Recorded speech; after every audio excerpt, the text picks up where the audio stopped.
This marks the end for you. What on earth are you doing? Open this door, please. And what do you mean by the end? I simply turned off the breaker downstairs. Now the elevator won't work, and you can't descend from the second floor. What? What are you talking about? I'm heading out on a 7-night, 8-day trip with my friends. The fake mom can starve on the second floor. Hey, stop joking and open the door. I could open it, but you can't get down to the first floor by yourself. Your smartphone and computer are downstairs, so you can't call for help. Dad's on a business trip and won't be back for 3 months. The situation looks pretty hopeless. My husband's daughter, Emily, really left me, a wheelchair user, stranded on the second floor and went on her trip. This is crossing a line. A week later, when Emily returned home, she felt something was off as she climbed the stairs. Why are you looking so chipper? It seemed Emily couldn't grasp the situation, so I decided to explain it to her.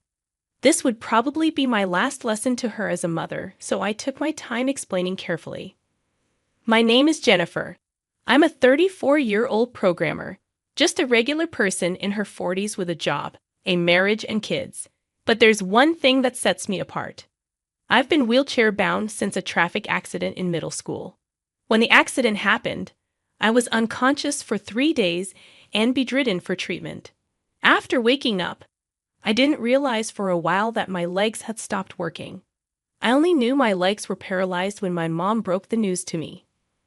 Mom, when will I start rehab? I want to play basketball again soon. If I take it easy, I might lose my spot on the team. I think the doctor will have something to say. However, the truth is, I cried all day after hearing the cruel reality from my mom. It must have been hard for her to tell me. She cried with me all day. But my tomboyish, mischievous, and lively nature helped me bounce back quickly. Well, what's done is done.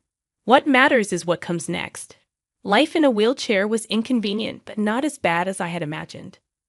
Over 20 years have passed since the accident, and I've adapted so well to wheelchair life that it surprises people. I still have some upper body strength, so I can manage the bathroom alone if I try. I chose a company understanding of my wheelchair needs and now mainly work from home.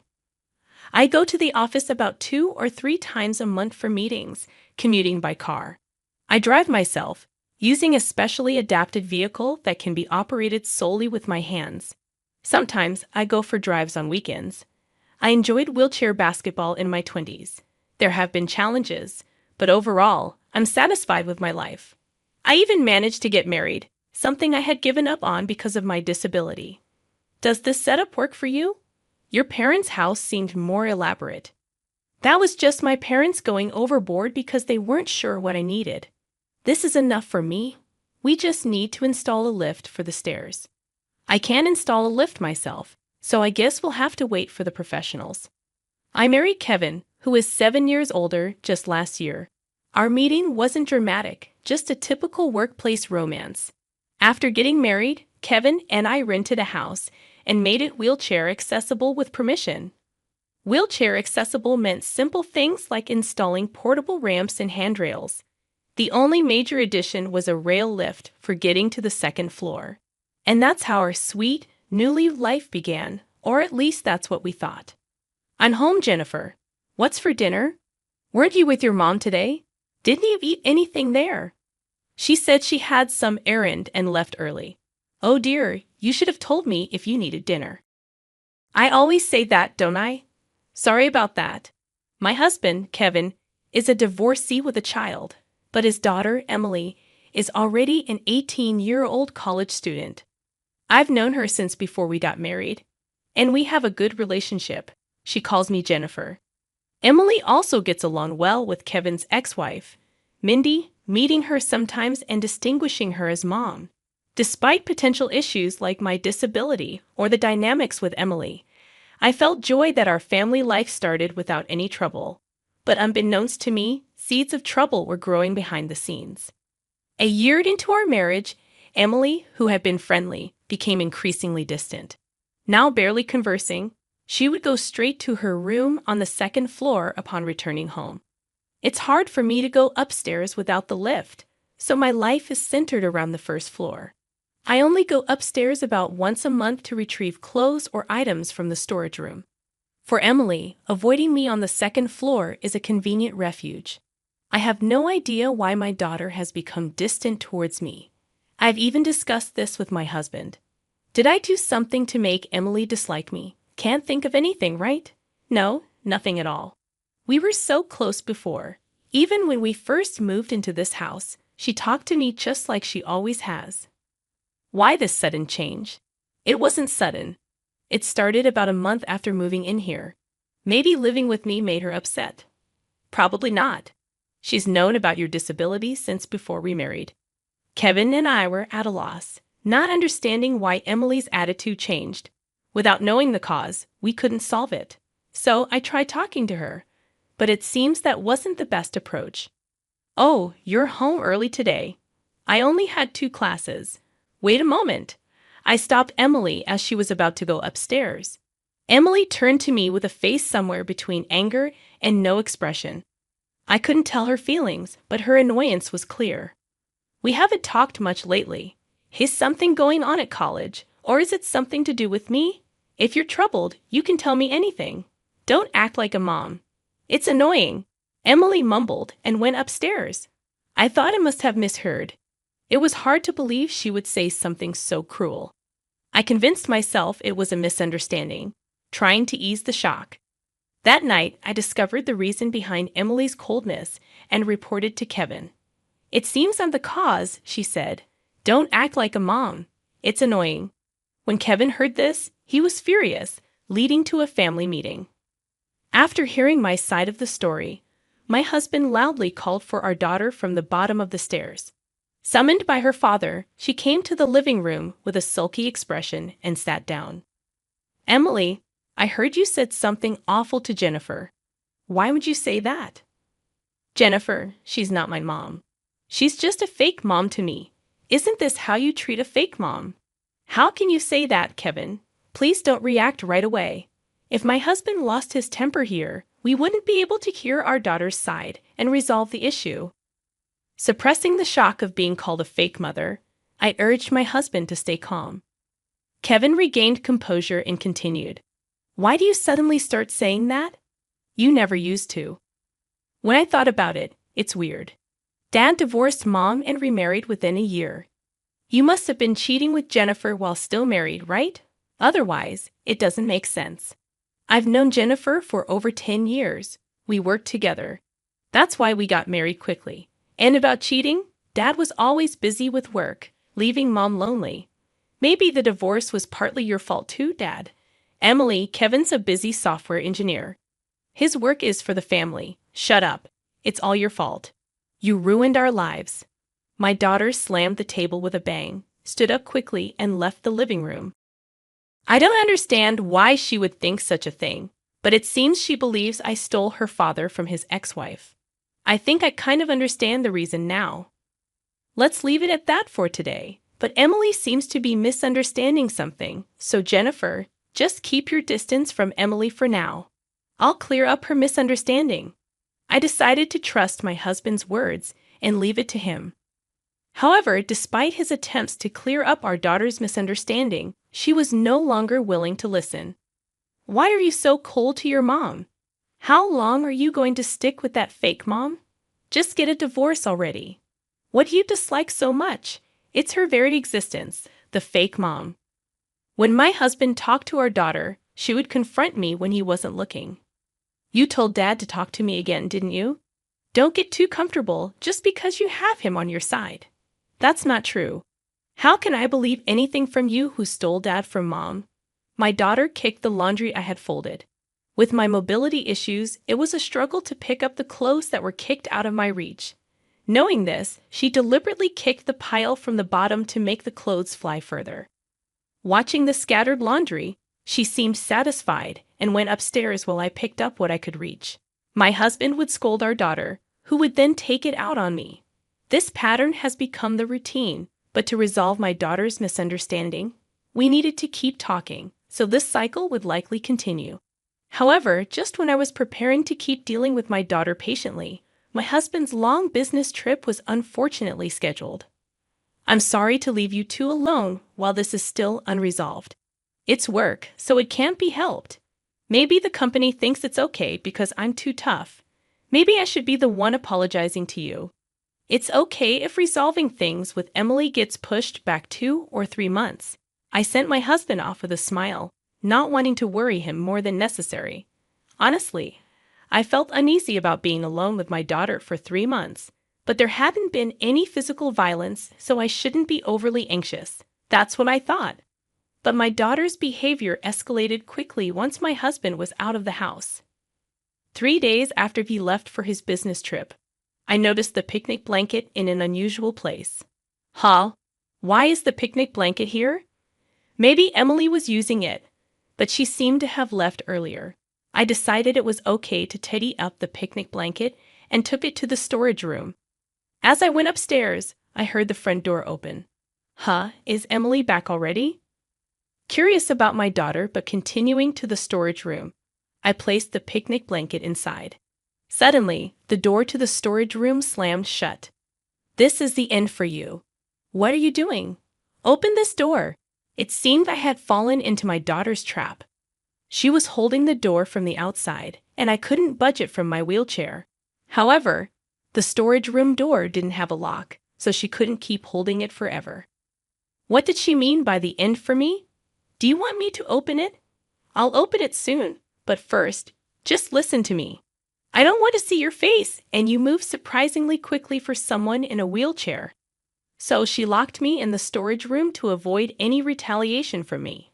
Indeed, being physically trained in basketball, I could understand her caution.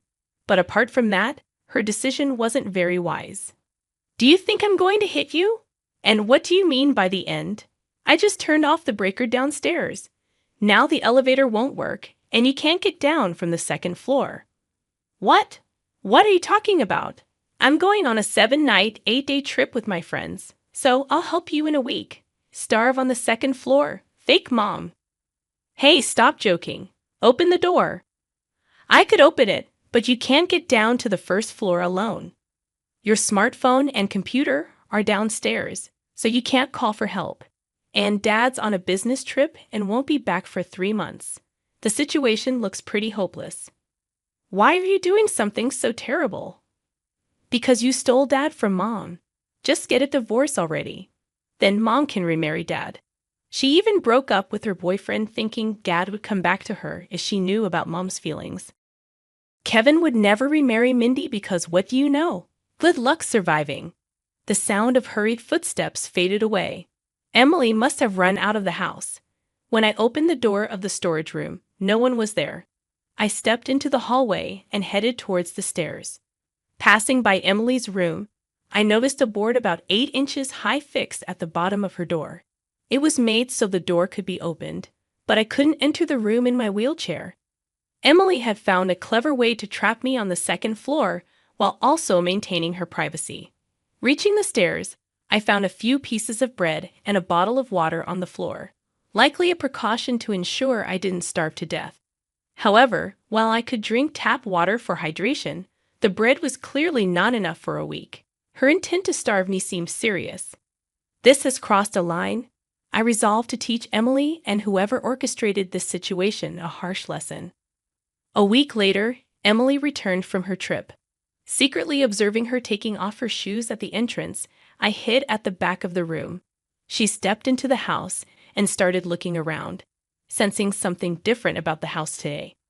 The stair lift was on the first floor, and there were unusual shoes at the entrance. However, my daughter, seemingly oblivious to this, felt something was off but couldn't quite put her finger on what it was. As usual, she quickly went upstairs without realizing the exact cause of her unease.